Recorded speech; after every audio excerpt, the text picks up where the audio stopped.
Manila Police District magpapakalat ng abot sa 1,600 na mga tauhan para nga sa Balik Eskwela 2026. Detalye ng balita mula kay Tina Nolasco, RH9. Tina, good morning. Magandang umaga, Kuya Angel.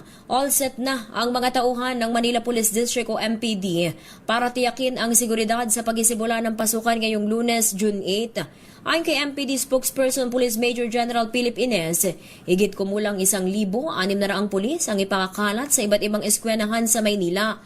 Layunin anya nito na maramdaman ng mga estudyante, magulang at school personnel ang kapanatagan at presensya ng kapulisan sa balik eskwela ngayong taon.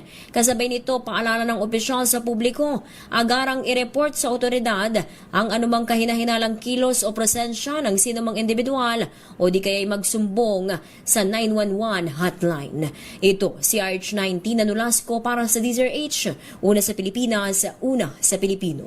Maraming salamat, Tita Tina.